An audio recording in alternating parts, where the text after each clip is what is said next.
Good afternoon class, सब लोग को गुड आफ्टरनून। गुड आफ्टरनून सब लोग को। देखिए बहुत ध्यान से देखिए इधर मेरी ओर। आपको कल समझाए थे बोलाइट वोलाइट के बारे में। यहाँ देख रहे हैं ये एक क्या चीज है, एस्टेरॉइड है। ये एस्टेरॉइड है। जब ये पृथ्वी पे गिरने लगेगा तो इसे क्या कहेंगे, उल्का। धबाक से गिर जाएगा तो इसे क्या कहेंगे, उल्का पिंड। और बोलाइट में तो कल अंतर समझाई थे। ऐसे ही अंतरिक्ष में घूमते रहते हैं सभी, यही गिरता है तो क्या बन जाता है, उल्का पिंड बन जाता है। और ये जब जल यहाँ जाता है तो पृथ्वी का क्या है, वायुमंडल है। वायुमंडल इसे जला के क्या कर देता है, खत्म कर देता है, जिस वजह से ये जलते हुए दिखते हैं। तो जिन्हें हम लोग टूटता हुआ तारा या तारे जमीन पर कहते हैं या स्ट्रोटिंग स्टार के नाम से जानते हैं। इसको देख के आप लोग मन्नत मांगते हैं। मानते हैं कि नहीं मानते? नहीं मन्नत मानते?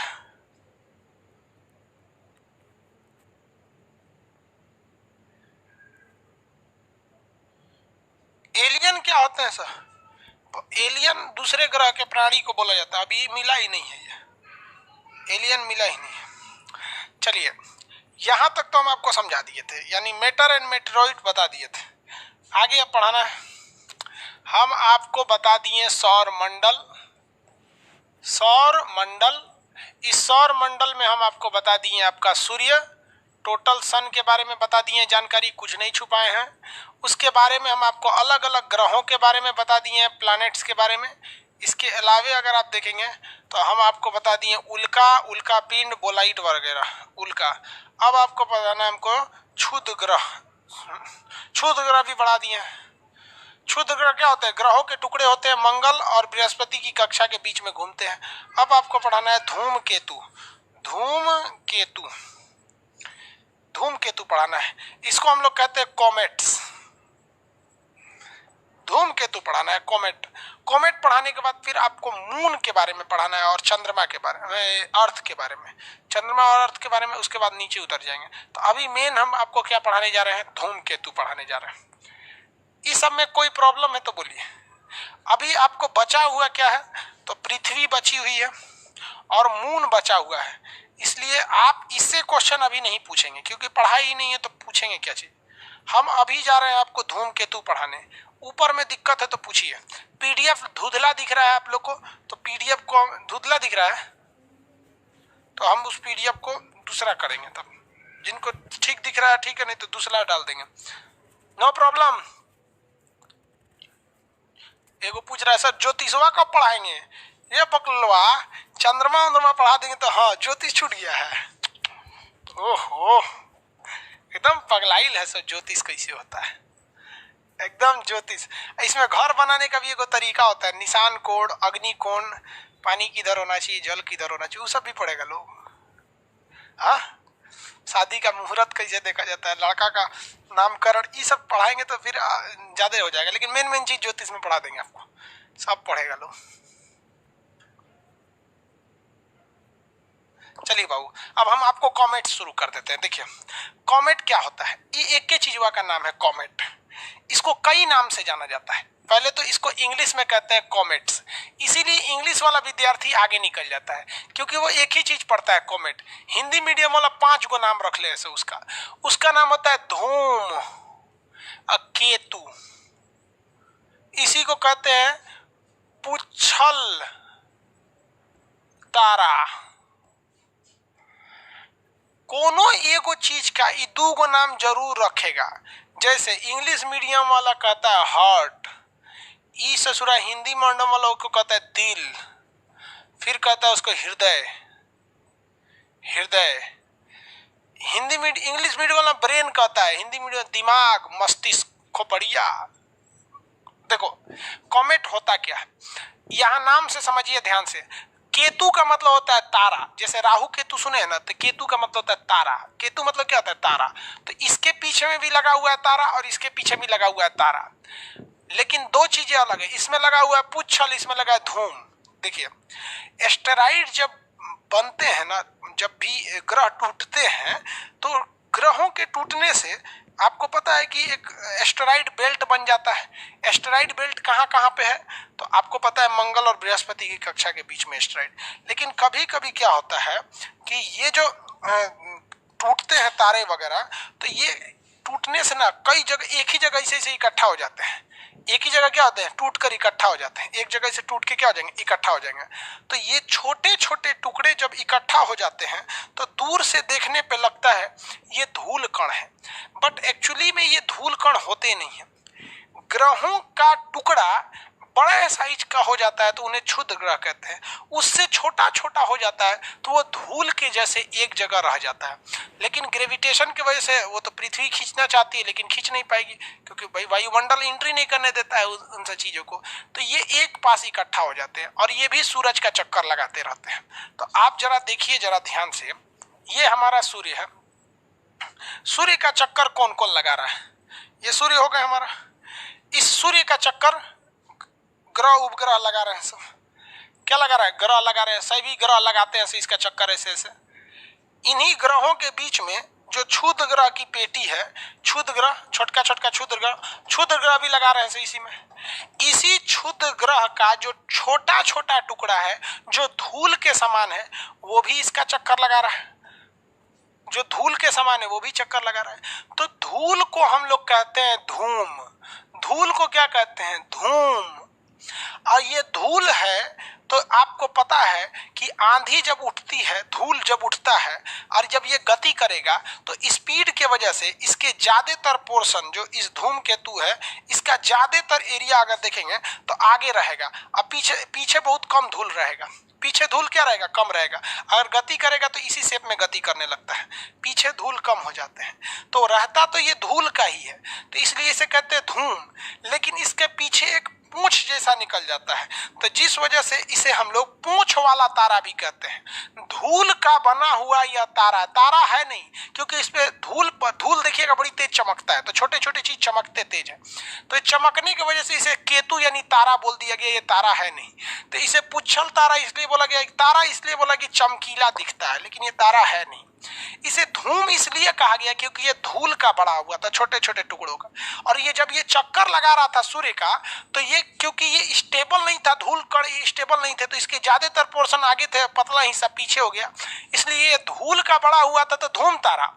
और भारत के लोगों ने देखा कि ससुरा कहने तो लेंगड़ी निकलल है, लेंगड़ी समझता है, लेंगड़ी पोंछ बोला जाता है बिहार में ना, पोंछ को लेंगड़ी बोला जाता है, चुरकी को टिक्की बोला जाता है, पैर को गोड़ बोला जाता है, तो ये सब लैंग्वेज है वहां का। तो इसका पूंछ निकला था, तो ससुरा एकरे नाम रख दिया सब धूमकेतु, क्योंकि धूल का बना था इसलिए धूमकेतु। और इसका लेंगड़ी यानी पूंछ निकला था इसलिए पुच्छल तारा। इंग्लिश वाला उसका नाम रख दिया सब कॉमेट्स, क्या नाम रख दिया, कॉमेट। तो भाई सूरज का चक्कर तो बहुत लोग लगाते हैं, ग्रह लगाते हैं, हर एक ग्रह के अपने उपग्रह भी साथ लगाते हैं। ग्रहों के टुकड़े यानी क्षुद्र ग्रह लगाते हैं, क्षुद्र ग्रह के भी टुकड़े जो होते हैं छोटे छोटे हो जाते हैं, एस्टेरॉइड जो होता है वो क्या होते हैं, जो टुकड़े हो गए धूल की जैसे छोटे छोटे बच गए इतनी इतनी, तो वो धूम केतु कहलाते हैं, धूल की तरह होते हैं। सूर्य की किरणें, ये केतु यानी तारा क्यों कहते हैं, केतु का मतलब होता है तारा। तारा क्यों कहते हैं, क्योंकि इसमें चमक होती है, धूल कण में तो वैसे भी चमक होती है लेकिन इसके अंदर हीट लाइट नहीं होता है, इसलिए इसे तारा नाम दे दिया गया, तारा है नहीं। तो धूम केतु क्यों कहें और पुच्छल तारा क्यों कहें, धूल का बना था, चमकीला था, तो चमकीला था तो तारा, और धूल का बना था तो धूम केतु। पूंछ निकला था इसलिए पूंछ वाला तारा चमक रहा था, पुच्छल तारा हो गया। इसी को क्या कहते हैं, कॉमेट्स कहते हैं। कॉमेट क्या कहेंगे, कॉमेट कहते हैं। आप देखिए इसको यही दिख रहा है ये।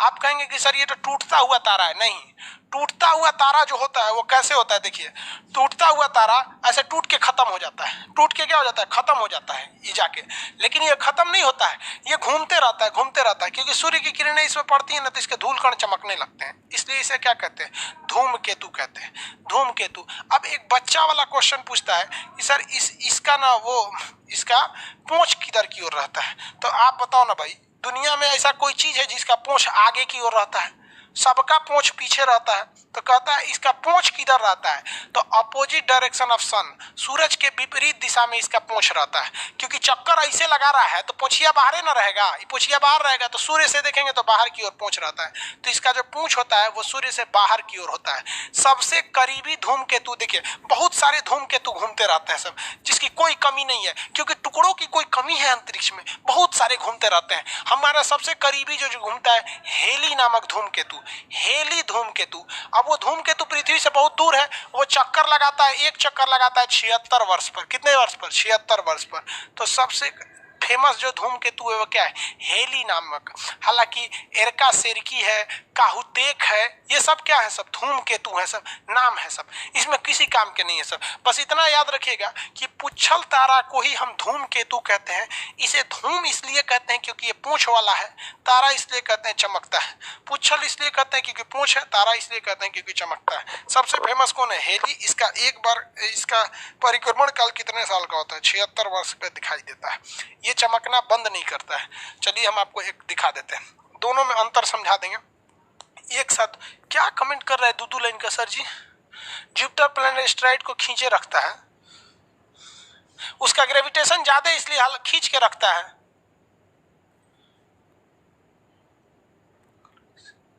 मंगल कैसे बुला लेता है? देखो कह रहा है कि सर जुपिटर जब खींच के रखता है तो मंगल कैसे बुला लेता है? आपका अपना दिमाग काम नहीं करता है। ये मंगल ग्रह है, आइए बृहस्पति है, ये बृहस्पति ग्रह, ठीक है। अब इनका कहना है कि वो खींच के रखता है तो ये बुला कैसे लेता है? देख बबुआ कैसे बुला लेता है। ये क्या है सब? ये क्षुद्र ग्रह है सब। तो भाई आप एक बात बताओ, देखो बबुआ जी पूछ रहे थे मोहित यादव जी, देखो यादव जी देखिए इधर, आई कौन ग्रह? आई ग्रह है बृहस्पति। कौन ग्रह है? बृहस्पति। आई मंगल। तो आई बृहस्पति का पावर इतने ऊर्जा न रहेगा। जौन क्षुद्र ग्रह है पट्टी है उसको तो खींचिए लेगा, यह पट्टी वाला ना नहीं खींच पाएगा। इधर वाला तो खींचिए लेता है, अपनी ओर तो खींच लेता है क्योंकि ये इससे करीब पड़ जाता है, उससे करीब नहीं पड़ पाता है। कल ये सुतल थे, ऐसा कोई बात नहीं। यादव जी घर पढ़े होंगे तो दिमाग आया होगा कि लगता है खान सर गलत पढ़ा दिए। अच्छी बात है आप क्वेश्चन पूछे। देखो ये टूट कर खत्म हो जाएगा, ये टूट कर खत्म हो जाएगा, जबकि ये टूट कर खत्म नहीं होगा। ये है आपका टूटा हुआ तारा, इसे हम लोग कहते हैं उल्का। उल्का या मेटियोर कहते हैं, गिर गया तो उल्का पिंड। लेकिन ये क्या है? ये कॉमेट है। कॉमेट यानी ये धूमकेतु है, धूमकेतु। इसी को क्या कहेंगे? पुच्छल तारा। पुच्छल तारा दो खासियत देखिए, ये हमेशा ऊपर से नीचे आता है, ये हमेशा ऊपर से नीचे आता है क्योंकि ये फ्री फॉल हो रहा है। लेकिन ये इसका कोई डायरेक्शन नहीं, कभी ये ऊपर भी जा सकता है, नीचे भी आ सकता है, सीधे डायरेक्शन भी जा सकता है, पहला, ठीक है। दूसरी देखिएगा, इसका पूंछ जो होता है ना हमेशा पतला होता है और अगला हिस्सा मोटा पूंछ पीछे होता है, जबकि इसमें उल्टा होता है, इसमें पिछला हिस्सा ही चौड़ा हो जाता है, पूंछ वाला चौड़ा हो जाता है। तो ये जो है ये दिखता है, ये 1 सेकेंड में बाद 1 सेकेंड तक दिखता है, खत्म होता है, जबकि ये आपका कंटिन्यू दिखते रहता है। तो ये दोनों में मेन अंतर होता है। ये भी क्षुद्र ग्रह है जो खड़े गिर रहा है, जल के खत्म हो गया। ये क्षुद्र ग्रह के टुकड़े हैं जो धूल का रूप ले लिए हैं, ये गिर नहीं रहे हैं बल्कि चक्कर लगा रहे हैं। जब हमारे करीब आते हैं तो दिखाई दे देते हैं, जैसे सांझ का तारा और भोर का तारा शुक्र दिखाई देते हैं। याद हो गया आप लोग को?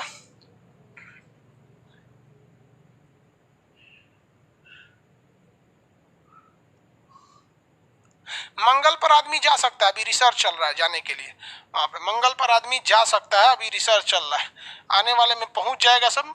फिर मंगल पे जाइएगा ना तो मंगल पे भी क्या होगा, कैसे झगड़ा शुरू होगा, ये वाला महाद्वीप, ये वाला महाद्वीप, ये तुम्हारा देश, ये हमारा देश, फिर देश के बाद ये तुम्हारा राज्य, ये हमारा राज्य, ये तुम्हारा धर्म, ये हमारा धर्म, ये तुम्हारी जाति, ये हमारी जाति। लेकिन अभी देखिए मंगल पर एकदम शांति है, जैसे मानो जाएगा खरमंडल मचा के रख देगा वहां। चलो भाई आप देख लिए हेली नामक क्या देखे, क्षुद्र ग्रह हेली। हेली क्या है? उल्का पिंड। कितने वर्ष पे दिखता है? 76 सालों पर दिखता है। काहुतेक क्या है? सेरकी क्या है? ये सब चीजें क्या है? सब ये धूमकेतु है, सब जो धूल की तरह है, सब घूम रहे हैं, सब धूमकेतु। किसी को धूमकेतु में अब दिक्कत नहीं है। आते हैं अपने टॉपिक पर। धूमकेतु बता दिए, धूमकेतु बता दिए, कॉमेट, क्षुद्र ग्रह बता दिए, दोनों की कक्षा में घूमते हैं। अब आप बताते हैं पृथ्वी। क्या बताते हैं भाई? पृथ्वी प्लूटो नहीं बताए सर? अच्छा, प्लूटो भी ग्रह की श्रेणी में से हट गया, उसको ही बताएंगे। प्लूटो ग्रह की श्रेणी से हट गया है, उपग्रह से छोटा हो गया था, यहाँ बता देंगे। चंद्रमा से यहाँ पे भी बता देते हैं, चलिए, लेकिन उसको आगे ही बताएंगे, चंद्रमा के बाद पढ़ाना होता है प्लूटो। अब अर्थ के बारे में बताते हैं, पृथ्वी के बारे में। आप सबको पता है पृथ्वी के बारे में कुछ कुछ चीजें, कि एकमात्र ग्रह पृथ्वी है, एकमात्र ग्रह पृथ्वी यानी अर्थ है जिस पर जीवन संभव है, जिस पर जीवन संभव है। ये तो पता ही है आप लोग को। इसको नीला ग्रह कहते हैं, ये भी पता ही है। इसका जो घनत्व होता है सबसे ज्यादा होता है, घनत्व जो होता है 5 ग्राम पर सेंटीमीटर क्यूब, पर 5 ग्राम पर सेंटीमीटर क्यूब। 5.5 होता है, हम 5 लिख दिए, चलो 5.5 लिख देते हैं। अब लड़का सबको ये समझ में नहीं आता है कि कौन सी होता है 5 ग्राम पर सेंटीमीटर क्यूब। 5 ग्राम पर सेंटीमीटर क्यूब क्या होता है? देखो बाबू, 5 ग्राम पर सेंटीमीटर क्यूब कैसे समझाएं आपको, कैसे समझाएं आप लोग को, समझे में नहीं आ रहा, समझाएं कैसा? देखिए इसी से समझिए।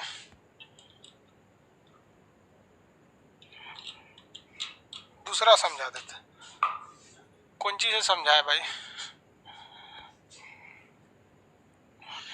हाँ समझिए, एगो डिब्बा है, ये खोखला है, हमको ऐसे ही एगो डिब्बा लेना है।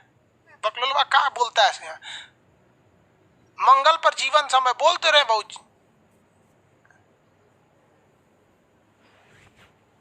ग्रेविटी कहाँ तक रहती है? पूरी दुनिया में ग्रेविटी रहती है, ग्रेविटेशन फोर्स कभी खत्म ही नहीं होता है। ग्रेविटेशन फोर्स ऐसा फोर्स है जिसका रेंज बहुत पूरी दुनिया में। यहाँ देखिए घनत्व तो कैसे निकाला जाता है, घनत्व 5.5 ग्राम पर सेंटीमीटर क्यूब। एक ऐसा डिब्बा लेना है आप लोग को जिसकी लंबाई 1 सेंटीमीटर हो, चौड़ाई 1 सेंटीमीटर हो और ऊंचाई 1 सेंटीमीटर हो। ये 1 सेंटीमीटर का तो है नहीं, देखो भाई ध्यान से समझना। एक ऐसा डिब्बा लेना है आपको जिसकी लंबाई भी 1 सेंटीमीटर, चौड़ाई भी 1 सेंटीमीटर और इसकी गहराई भी 1 सेंटीमीटर। समझ में आ गया कि नहीं आ गया? तो 1 सेंटीमीटर लंबाई, 1 सेंटीमीटर लंबाई, 1 सेंटीमीटर चौड़ाई और 1 सेंटीमीटर गहराई। तो एक एक एक का गुणा करेंगे तो एक के रह जाएगा centimetre centimetre centimetre centimetre cube, यानी 1 सेंटीमीटर क्यूब। तो इसी को कहते हैं सेंटीमीटर क्यूब। ऐसा डिब्बा रखिएगा और उसमें पृथ्वी से उठा के मट्टी रखिएगा। क्या रखिएगा? मट्टी रखिएगा। उसका भार देखेंगे 5.5 ग्राम आएगा। कितना ग्राम आएगा? 5.5 ग्राम आएगा। इसी को कहा जाता है घनत्व। यानी 1 सेंटीमीटर क्यूब के आयतन में कोई चीज कितना ग्राम आती है उसी को कहते हैं घनत्व। समझ में आ गया कि नहीं आ गया? किसी को कोई दिक्कत नहीं? पता नहीं समझा सबकी नहीं। घनत्व समझ में आ गया कि 1 सेंटीमीटर लंबा, 1 सेंटीमीटर चौड़ा और 1 सेंटीमीटर गहरा कोनो गढ़ा में, कोनो डिब्बा में, कोनो बर्तन में, ढक्कन में अगर आप पृथ्वी से उठा के कहीं से भी मट्टी उठा के रखेंगे तो उसका भार लगभग 5.5 ग्राम आता है। इसी को कहा जाता है घनत्व। समझ में आ गया? पृथ्वी का घनत्व। किसी चीज का घनत्व निकालिएगा। अब एक बात बताते हैं हम आपको, निकालिए तो। किसी चीज का घनत्व 20 ग्राम है, 20 ग्राम पर सेंटीमीटर क्यूब है। मतलब 1 सेंटीमीटर क्यूब लंबा चौड़ा करके निकालिएगा तो उसमें कितना ग्राम आएगा? 20 ग्राम। हाँ समझ गया सर।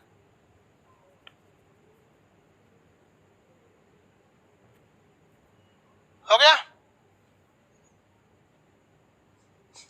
शटल क्या होता है बताए थे उस दिन? रॉकेट ऊपरे रह जाता है, शटल लौट के आता है। तो पृथ्वी का ये घनत्व हो गया। पृथ्वी का घनत्व आप सब समझ गए लोग। पृथ्वी का घनत्व आप में से सारे लोग समझ में आ गया आप लोग को। अब आगे चलते हैं पृथ्वी के बारे में। पृथ्वी थोड़ी सी झुकी हुई है। पृथ्वी क्या है भाई? थोड़ी सी झुकी हुई है। ध्रुवों पर थोड़ी सी चपटी है, झुकी हुई है। ध्रुवों पर थोड़ी चपटी और झुकी हुई है। ये पृथ्वी जो है ना ऊपरा हल्का सा चपटा है, इस टाइप का चपटा है। तो जब कोई भी चीज चपट जाता है, क्या हो जाता है? चपट जाता है तो उसका व्यास कम हो जाता है। उसका व्यास क्या हो जाता है? कम हो जाता है। तो देखो बबुआ व्यास कैसे कम होगा? ये ऊपर वाला ये ध्रुव कहलाता है, ये नीचे वाला ध्रुव कहलाता है। इसको मिलाइएगा तो एक डायमीटर बनेगा, व्यास बनेगा।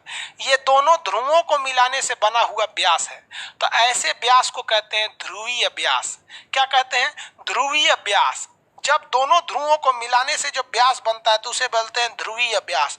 ये व्यास जो होता है ये ध्रुवों को मिलाने से बनता है। इसकी लंबाई होती है 12,714 किलोमीटर। ध्रुवीय व्यास कितना है? 12,714 किलोमीटर। लेकिन यह पृथ्वी बीचवा में से चपटा नहीं, बीचवा में से छितराइल है, तो इससे भी मिलाएंगे तो ये भी एक डायमीटर बनेगा। तो इसे क्या कहते हैं? विषुवतरेखीय व्यास। विषुवतरेखीय व्यास ये है 12,756 किलोमीटर। 12,756 किलोमीटर। यानी पृथ्वी का जो विषुवत रेखा वाला भाग है, विषुवत भाग, वो है आपका 12,756 किलोमीटर। जबकि दोनों ध्रुवों को मिलाए हैं तो ये आया है 12,714 किलोमीटर। इसको घटाएंगे तो 42 दशमलव समथिंग आता है। यानी इसको आप 42 मान सकते हैं या 43 मान सकते हैं, दोनों के बीच में आता है, क्योंकि हम पॉइंट वाली वैल्यू को नहीं रखे हैं। तो पृथ्वी ऊपर से चपटा है, तो दोनों चपटका को मिलाएंगे तो उसे कहते हैं ध्रुवीय व्यास। अब बीचवा में छितराइल है तो यहाँ पे, तो ये क्वेश्चन 10 बार पूछ चुका है कि ध्रुवीय व्यास और विषुवतरेखीय व्यास में कितने किलोमीटर का अंतर है। तो 42 रहेगा तो दीजिए, या तो 43 दीजिए। बाकी के ऑप्शन में बहुत ज्यादा का डिफरेंस रहता है, कोई 52 देगा, कोई 35 देगा। ये एक्यूरेट होता है 42.3। तो अब कभी कभी ससुरा 42 दे देता है, कभी कभी 43 दे देता है। तो ध्रुवीय व्यास और विषुवतरेखीय व्यास में अंतर समझ में आ गया आप लोग को। पृथ्वी का ध्रुवीय व्यास घनत्व कितना होता है? 5.5 होता है। दुनिया में सबसे ज्यादा घनत्व पृथ्वी का होता है।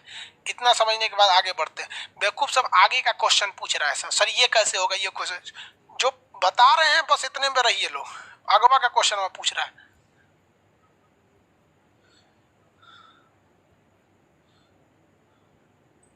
क्या पूछता है भाई? सर पृथ्वी का झंडा कैसा है? संजीव सिंह, पृथ्वी के कौन झंडा है रे बकलोलवा?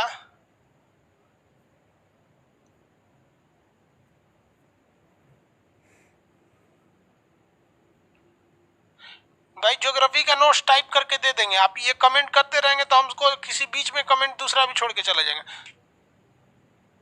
सर प्लेनेट सूर्य का चक्कर कैसे लगा रहा है?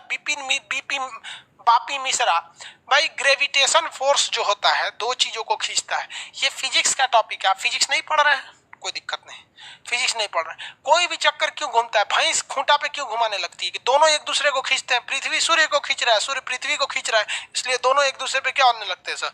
घूमने लगते हैं सर। चुंबक देखें, दो चुंबक को पास ले जाइएगा तो भागने लगते हैं सर। क्यों भागते हैं सर? दोनों एक दूसरे को ढकेल रहे होते हैं सर। हो गया? अर्थ का सिंबल क्या होता है? एक से एक बेवकूफ आता है सर यहाँ।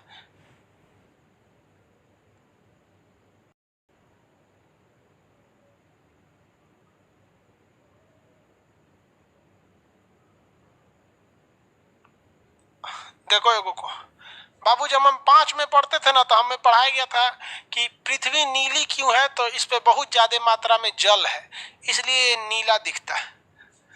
ठीक है, पृथ्वी पर नीले दिखने का बड़ा कारण होता है पृथ्वी पर जल की उपस्थिति। अब देखो भैया, कमेंट हम ऑफ करने जा रहे हैं। चलिए, पृथ्वी जो है वो अपने अक्ष पर थोड़ा सा झुकी हुई है और साथ ही साथ अपने तल पर भी झुकी हुई है। इस चीज को समझना बड़ी दिक्कत वाली बात हो जाती है। देखिए, पृथ्वी जो है ना, कोई भी चीज अगर देखिए, कोई छड़ी है, अगर किसी छड़ी को हम ऐसे झुका दिए तो ये दो जगह से झुकी हुई है। ये छड़ी को अगर हम झुका दिए तो दो जगह से झुकी है। एक एंगल इधर से झुकी है और ये एक दूसरा एंगल इधर से झुकी है। तो कोई भी चीज अगर झुकी होती है तो दो जगह से झुकती है। एक ऊपर के हिसाब से झुकी हुई है और एक नीचे के हिसाब से झुकी हुई है। ऐसे ही पृथ्वी भी हल्का सा झुकी है, जो पहले महज 18 डिग्री झुकी थी, 19 डिग्री, अभी 23.5 डिग्री झुक गई है। तो ये पृथ्वी का क्या चीज है भाई? झुकाव है। तो यही झुकाव हम दो हिसाब से बांटते हैं। ये पृथ्वी है नहीं है, इसमें दो तरह के झुकाव हैं। ये दो झुकाव देखिए आपको, ये जो झुकाव आप देख रहे हैं इसमें दोनों झुकाव हम बना देते हैं। एक ये डॉटेड लाइन देख दे रहे और एक ये लाइन दे दे रहे हैं। ठीक है, इसको हम कहते हैं तल, इसे क्या कहते हैं? तल, ठीक है। और इसे कहते हैं हम अक्ष, इंग्लिश में कहते हैं एक्सिस, और इसे कहते हैं सरफेस। प्लेन, प्लेन, सरफेस नहीं, प्लेन, प्लेन। तो पृथ्वी का ये झुकाव है, जैसे कोई भी छड़ी ऐसे झुकी हुई है, तो ये वाला जो झुकाव होता है ना, ये वाला झुकाव, इसे कहते हैं कि अपने अक्ष से कितना झुका है, और ये कहते हैं तल से, जमीन तल से कितना झुका हुआ है। अगर मान के चलिए बाबू कि अगर ये नहीं झुका रहता, एकदम सीधा रहता, नहीं झुका रहता, एकदम सीधा रहता, तो ये तो 90 डिग्री बना रहा होता, 90 डिग्री। लेकिन अगर झुक गया है तो कुछ कम बनाएगा। तो इसको जब भूगोलवेताओं ने नापा तो ये आया 23.5 डिग्री। कितना आया? 23.5 डिग्री। 23.5 डिग्री आया खोपड़िया पे से, ऊपर से ज्यादा नहीं झुकी है, ऊपर से कम में झुकी है। कितना? 23.5 डिग्री। तो अक्ष, अक्ष मतलब ऊपर, अक्ष मतलब क्या होता है? ऊपर से, तो 23.5 डिग्री। तो तल से तो जेन्युइन है कि 66.5 झुकेगी। क्यों 66.5 झुकेगी? क्योंकि अगर किसी चीज को आप झुकाए हैं ऐसे, तो जितना ये झुका है और ये झुका है, दोनों को जोड़ेंगे तो 90 होना चाहिए ना, तभी ना ये सीधा खड़ा होगा। अगर ये 23.5 है तो ये कितना होगा? 66.5, तभी ना दोनों को जोड़ेंगे तो ये कितना हो जाता है? 90 हो जाता है। तो क्वेश्चन आपसे पूछेगा कि पृथ्वी जो है अपने तल से कितना झुकी हुई है, तो पृथ्वी अपने तल से 23.5 डिग्री झुकी है। कितनी डिग्री? 23.5 डिग्री झुकी हुई है। और अपने अक्ष से 23.5 डिग्री झुकी है, जबकि नीचे वाले तल से कितना झुकी है? 66.5 डिग्री झुकी हुई है। समझ में आ गया कि नहीं? हल्का सा लोड होने की वजह से, नहीं देखते कब घूमते घूमते यहाँ पे उल्का पिंड, उल्का पात होने से ये सब चीजें हो रही होती हैं। इस साइड से झुकी हुई है। आगे बढ़िए, किसी को कोई दिक्कत नहीं? कोई दिक्कत नहीं?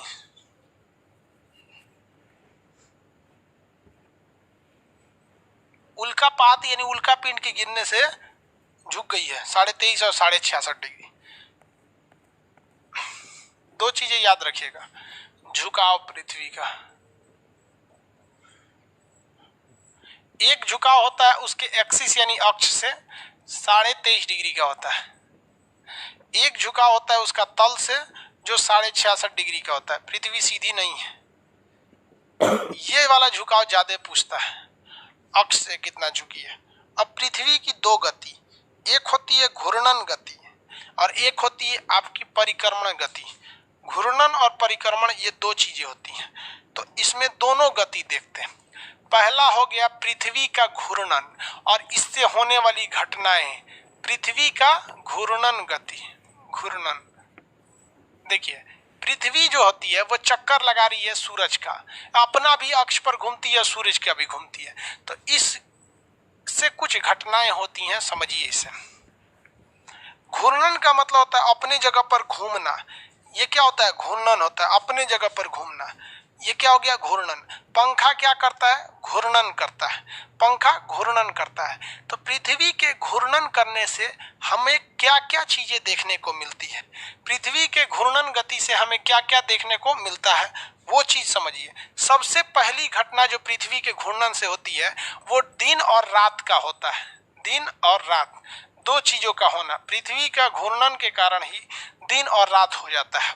जैसे मान लीजिए कि आप जो कैमरा सामने है वो क्या है? सूरज है, तो मेरे यहाँ पे क्या हुआ है? दिन हुआ है। हम ऐसे घूम जाएंगे तो मेरे चेहरे पर क्या हो गया? रात हो गया, और ये जो रात था पहले अभी दिन हो गया, तो ये अभी क्या है? दिन है।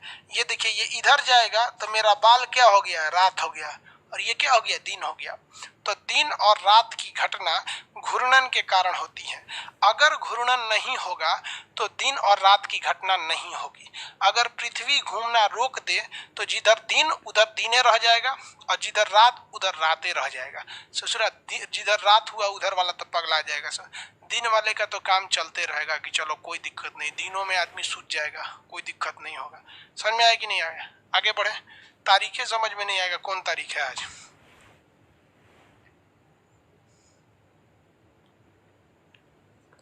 आगे बढ़े। दिन और रात की घटना होती है। और क्या चीज होता है? Tide and ebb. क्या चीज होता है? Tide and ebb. अब ये टाइड एंड ईव किसे कहते हैं? अब आप बताइए, कभी भी कोई चीज घूमती होती है, घूम रही होती है तो उससे एक झटका लगता है।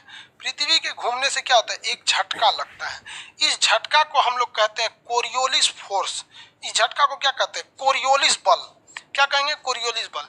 कोई भी चीज अगर घूम रही होती है तो आप अगर महसूस करिएगा तो एक झटका को उत्पन्न करती है। जैसे थाली में पानी लेके ऐसे घूमिएगा तो पनिया ऐसे छलक जाता है, थाली में पानी लेके ऐसे घूमेंगे तो छलक जाएगा। तो घूमने के कारण एक बल उत्पन्न होता है, जिस फोर्स को हम लोग हिंदी और इंग्लिश दोनों में कोरियोलिस बल कहते हैं। कोरियोलिस बल क्या कहते हैं, कोरियोलिस बल।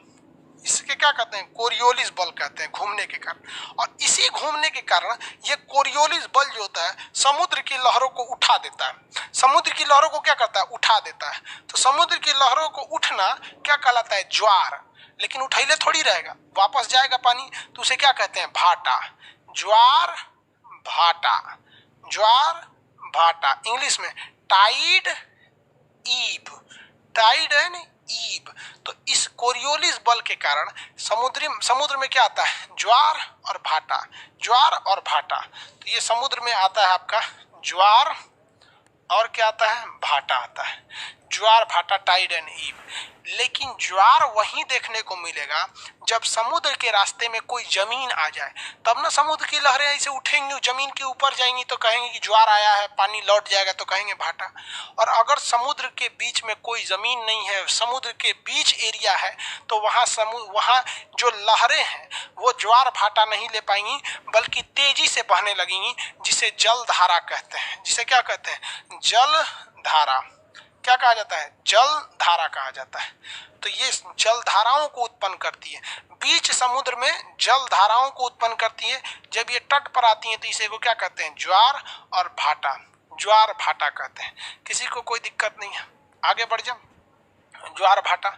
इसी के कारण हमारे पृथ्वी पर धीमी गति से हवाएं चलती है। पृथ्वी ऐसे घूम, जैसे मान लीजिए पंखा नहीं चल रहा है, खुद से सोच के देखिए, अगर पंखा नहीं चल रहा है, बहुत गर्मी लग रही है, लेकिन आप ऐसे ऐसे घूमिएगा ना तो आपको लगेगा कि नहीं गर्मी नहीं, थोड़ा सा हवा लग रहा है। तो जो धीमी गति से हवाएं चलती हैं उन्हें कहते हैं समीर। तो इसके वजह से समीर चलती है। समीर को इंग्लिश में ब्रिज कहते हैं। समीर को इंग्लिश में क्या कहते हैं, ब्रिज, ब्रिज कहा जाता है। तो पृथ्वी जो है वो अपने अक्ष पर घूम रही है। जिस तरह से पंखा घूम रहा होता है, उसकी वजह से दिन और रात की घटनाएं होती हैं। एक झटका बल एहसास होता है जिसे हम कहते हैं कोरियोलिस बल। ये कोरियोलिस बल समुद्री लहरों को उत्पन्न करती है। ये लहर जब तट पर जाती हैं तो ज्वार भाटा को उत्पन्न कर देती हैं। और पृथ्वी के घूमने की वजह से जो वायुमंडल में टकराने से इंसान को जो धीमी धीमी गति से हवा चलने का एहसास होता है, उसे हम कहते हैं समीर कहते हैं। ये सारी घटनाएं पृथ्वी के घूर्णन के कारण होती है। पृथ्वी अपने अक्ष पर क्या कर रही होती है, घूम रही होती है। तो घूर्णन से होने वाली घटनाएं समझ गए।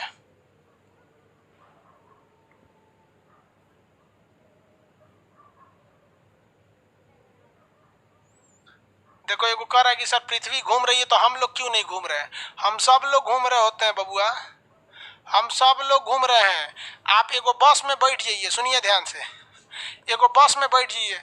बस जो है ना अगर घूम के दाहिने से बाएं मुड़ गई इसे, तो आप क्या कहिएगा कि हम भी घूमे हैं। आप तो अपने जगह पर ही हैं, आप तो अपने जगह पे हैं। तो पृथ्वी घूम रही है तो सबको लेकर घूम रही होती है। केवल आपको लेकर घूमेगी तब कहेंगे ना कि वहीं छूट गया। समझ में आया कि नहीं। पूरी पृथ्वी को लेकर घूम रही है। हम भी इधर घूमे तो आप भी इधर घूम गए, सब चीज एक ही ओर घूम जाता है। इसलिए प्रॉब्लम पता नहीं चलता है। जब एक चीज रुक जाए और दूसरा घूमे तब ना समझ में आता है। हम सब पृथ्वी के साथ घूम रहे हैं, किसी को छोड़कर पृथ्वी नहीं घूम रही है। इतनी बड़ी पृथ्वी है कि ये डिसबैलेंस होती ही नहीं है, ये डिसबैलेंस नहीं होती है। इतनी बड़ी आकार की है। जैसे आपको एक एग्जांपल देते हैं, देखिए हम क्यों नहीं लगता है कि हम लोग घूम रहे हैं। एक चौकी ले लीजिए, इतना बड़ा पलंग, इस पे एक चींटी रख दीजिए, इस पे क्या कर दीजिए, चींटी रख दीजिए, और धीरे धीरे इस चौकी को घुमाइए। एक चक्कर लगवा दीजिए इस पे से, और उस चींटिया को पूछिए, ए चींटी घूम लो कि ना घूम लो। वो कहेगी कि हम कहाँ घूमे, हम तो यहीं थे। ओकरा पते नहीं चला क्योंकि चौकी इतना बड़ा था कि उसको एहसास नहीं हुआ। समझ में गया। दो को चींटी यहीं रख दीजिए तो उन सबको पता चलेगा कि हम घूम रहे हैं। हाँ, लेकिन चौकी डिसबैलेंस नहीं होना चाहिए। डिसबैलेंस होगा तो भाप जाएगी कोनो घुमा रहा है। तो पृथ्वी डिसबैलेंस नहीं होती, आराम से घूम रही होती है। घूर्णन के कारण ये सारी घटनाएं हो रही हैं, वरना घूमती नहीं पृथ्वी तो हवाएं एक ही जगह रह जाते हैं। आगे बढ़ जाते हैं।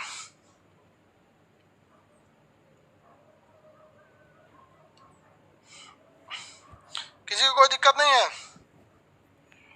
पृथ्वी कितने देर में घूमती है? 24 घंटा में। कितने घंटे में घूमती है? 24 घंटे में घूम जाती है। आगे बढ़ जाए। अब देखते हैं क्या हो गया। पृथ्वी का ये तो घूर्णन हो गया। अब इधर देखते हैं पृथ्वी का परिक्रमण, रिवोल्यूशन, परिक्रमण, इसे हम क्या कहते हैं? रिवोल्यूशन। उसे क्या कहते हैं? रोटेशन। इसको क्या कहा गया था? रोटेशन। रोटेशन ये पूरा हो जाता है लगभग 24 घंटा में। क्या हो जाता है? 24 घंटा में। ये पूरा होता है 365 दिन में। 365 दिन 6 घंटा, लगभग 6 घंटा। 365 दिन 6 घंटा। ये क्या होता है? ये सूरज का चक्कर लगाती है पृथ्वी। जब पृथ्वी सूरज का चक्कर लगाने लगती है, जब पृथ्वी सूरज का चक्कर लगाने लगती है, किसका? सूरज का। तो जब पृथ्वी सूरज का चक्कर लगाने लगती है तो ऐसे घटनाओं को हम क्या कहते हैं? ऐसी घटनाओं को हम क्या कहते हैं? सूरज का परिक्रमण, रिवोल्यूशन के नाम से जानते हैं। क्या कहेंगे? रिवोल्यूशन के नाम से जानते हैं। अब ध्यान से देखिए, इसमें इसके कारण क्या होते हैं? वर्ष की घटना होती है, दिन और रात नहीं होते हैं। इसके वजह से मौसम बदलते हैं और साल बदल जाता है। साल यानी ईयर बदलते हैं। क्या होते हैं? ईयर बदलते हैं। और इसी ईयर बदलने से क्या होता है? हमारा मौसम बदलता है। जुलाई में बरसात हो जाती है, मौसम बदलता है। और इस मौसम में दिन और रात छोटे होने लगते हैं। दिन और रात, दिन और नाइट का क्या होता है? छोटा बड़ा होता है, छोटा और बड़ा हो जाता है। दिन और रात छोटा बड़ा होने लगता है। ठंडी के दिन में दिन छोटा और रात बड़ा हो जाता है। अब ये दिन बड़ा और छोटा क्या होता है, ये यहाँ नहीं समझ पाएंगे। जब हम आपको अक्षांश और देशांतर, लैटिट्यूड और लॉन्गिट्यूड बताएंगे तब समझेंगे। तो आप बताइए, पृथ्वी का जो रिवोल्यूशन होता है उसके कारण कई घटनाएं, साल का बदलना, 2020 के बाद 21 आएगा, 23 आएगा, 24 ऐसे करके। मौसम का बदलना, दिन और रात का छोटा होना, ध्रुवों पर 6 महीने दिन और 6 महीने रात रहना। 6 महीने दिन और 6 महीने रात कहाँ रहता है? ध्रुव पर। ये सारी चीजें, ये दोनों चीजें जो है ना, दिन और रात का छोटा होना, ये अक्षांश और देशांतर में समझ में आएगा, जो अभी आप लोग को पता नहीं है। तो ये दोनों में अंतर आपको याद रहना चाहिए। अब आपसे क्वेश्चन पूछे,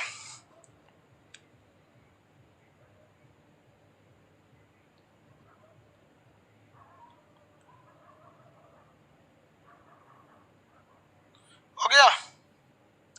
एक कोई बेवकूफ यहाँ आके ब्लैक होल पूछ रहा है, पढ़ा दिए रे ब्लैक होल। पिछला क्लास देखो, देखिए क्वेश्चन बताइए तो, कोरियोलिस बल किसके कारण? रोटेशन या रिवोल्यूशन? कोरियोलिस बल किसके कारण होता है? रोटेशन या रिवोल्यूशन? कोरियोलिस बल की घटना रोटेशन या रिवोल्यूशन? फटाफट आंसर दीजिए। कोरियोलिस फोर्स रोटेशन या रिवोल्यूशन?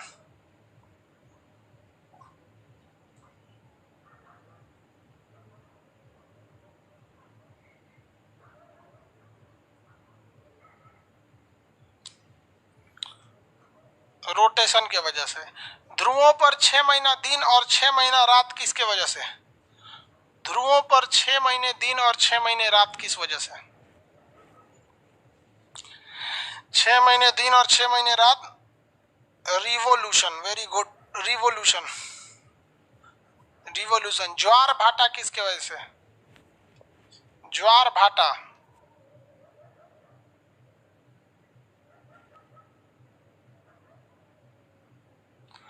ज्वार भाटा रोटेशन। ज्वार भाटा रोटेशन की वजह से होती है। किसकी वजह से? रोटेशन की वजह से। याद रहेगा आप लोग को? किसी को कोई दिक्कत नहीं? चलिए, आपको एक पढ़ाया हुआ टॉपिक है, दोबारा पूछते हैं, याद है कि नहीं याद है?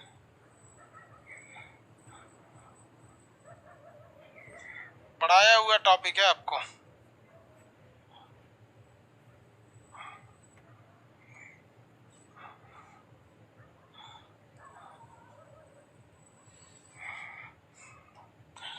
आंसर दीजिए तो आप लोग। पृथ्वी की दूरी जब बढ़ जाती है सूर्य से तो उस घटना को क्या कहते हैं? सूरज और पृथ्वी के बीच की दूरी जब बढ़ जाती है तो इस घटना को क्या कहते हैं?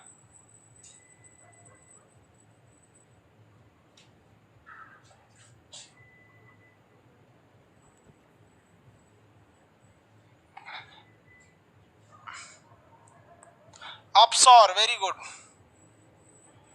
देखिए ध्यान से, इनके बीच की जो दूरी होती है वो घटते बढ़ती रहती है, क्योंकि पृथ्वी और सूर्य तो रुके हैं नहीं, ये चक्कर लगा रहे हैं, इसलिए इनके बीच की दूरी बढ़ते घटती रहती है। इनके बीच की दूरी 14.9 करोड़ किलोमीटर होती है, लेकिन एवरेज इसे हम कितना मानते हैं? 15 करोड़ किलोमीटर। सूर्य और पृथ्वी के बीच की दूरी, औसत दूरी कितनी है? 15 करोड़ किलोमीटर ये दूरी है।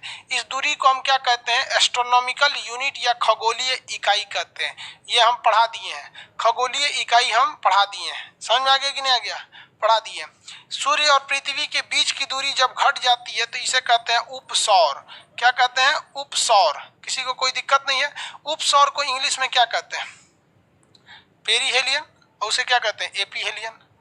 उपसौर, अपसौर। उपसौर किस दिन होता है? 3 जनवरी को। 3 जनवरी को। इस दिन क्या पड़ता है? ठंड पड़ता है। ये हम बता दिए थे कि 3 जनवरी को ठंड क्यों पड़ता है पिछले क्लास में, जब आप देखेंगे जहां हम सौर, उपसौर और अपसौर पढ़ा रहे हैं। अपसौर। अपसौर किसे कहते हैं? जब पृथ्वी और सूर्य के बीच की दूरी बढ़ जाती है। ये कब बढ़ती है? 4 जुलाई। इस दिन क्या पड़ता है? गर्मी पड़ता है। और ये हम रीजन बता दिए हैं कि जब ये दूर भी रहता है तो दूर होने के बावजूद गर्मी क्यों और करीब होने के बावजूद ठंड क्यों? ये हम पढ़ा चुके हैं कि पृथ्वी झुकी हुई है। पृथ्वी कैसे झुकी है? इस लाइन को क्या कहते हैं? फटाफट आंसर दीजिए, ये पढ़ाया हुआ टॉपिक है। इस लाइन को क्या कहते हैं?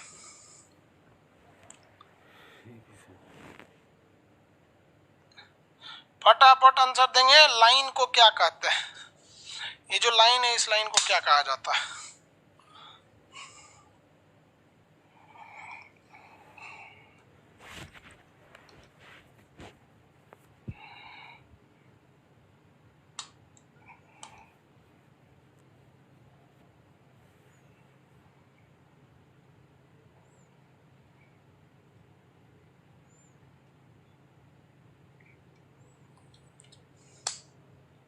एपिसाइड line. Very good. Apside line के नाम से जाना जाता है। इस लाइन को क्या कहते हैं? एपिसाइड लाइन। यहां तक पढ़ा दिए थे। अब आगे आएगा आपका चंद्रमा, मून पढ़ाएंगे। मून के फेजेज ऑफ मून बता देंगे कि मून के कौन कौन से फेज होते हैं। उसके बाद आपको बताएंगे प्लूटो को ग्रह की श्रेणी से क्यों निकाल दिया गया। और उसके बाद ज्योतिष। उसका क्या होगा? ज्योतिष। अब बच गया आपका क्या चीज? मून। उसके बाद आपका प्लूटो। उसके बाद एस्ट्रोनॉमी, एस्ट्रोलॉजी, ज्योतिष।